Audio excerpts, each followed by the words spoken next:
1. Good governance. 2. Social entrepreneurship. 3. Student representation over LS administration. Presidents before you have said either they're beneficial or they're detrimental, they're great or they're not. These are only 3 of the many concepts that have been talked about again and again in Sanggu projects, student council positions, values, and the like. Yet how each president that has come before you defines at least these 3 concepts and positions himself with regard to these concepts portrays to us already the kind of leader that he is. So it shows all of us what kind of person or what kind of leader, student leader that you all are. For one, first of all, it reflects how the president perceives how the administration of his council should be like. For another, his stance on these concepts reflects his framework on societal problems and how Ateneans must best respond to institutionalized issues.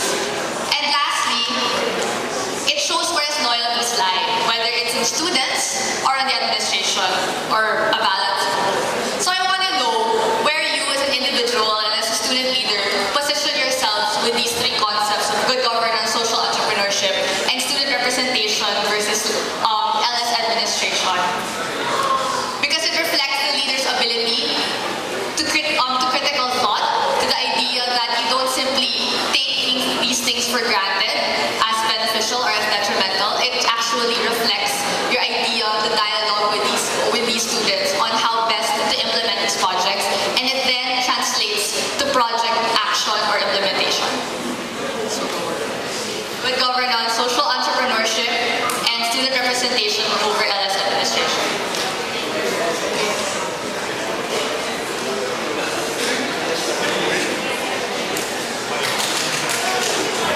Okay, thanks for the question, Steffi. Next year, one of my plans really is to make a campaign for good governance, a banner campaign for the whole Sanggunian. What does this mean? I do not want the Blue Residences issue to be the main sole issue of good governance, because that is not so. Diba? Parang this whole year has really been about our fight against Blue Residences. And I think, and I said this even in Bantay Haralan, we should look at the bigger picture.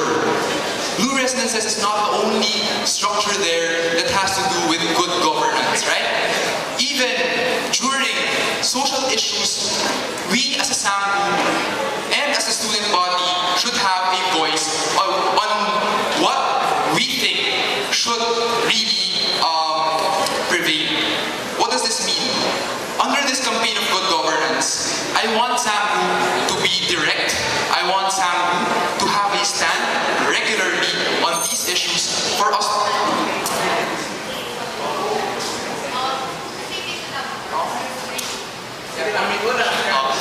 To regularly say what the student body stand is with regards to issues that deal with good governance.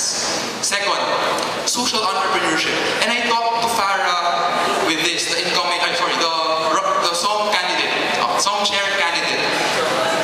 One of my plans really is to make students from each school have their core competency applied to certain communities outside of the Ateneo community. And I think this is where nation building can be done best. But I do not want that core competency or that competency from school to come from me.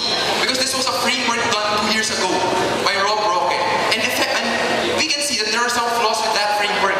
Because pinilit.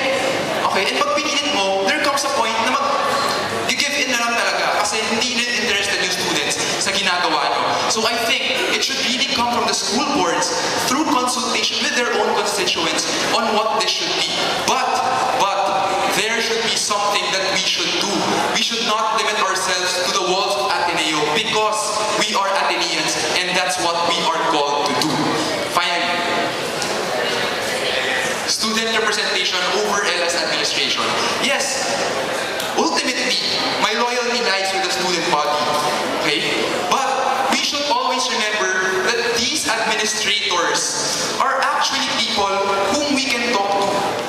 They have opinions. We have our own opinions. And in times of disagreements, these are not monsters who will not listen to us.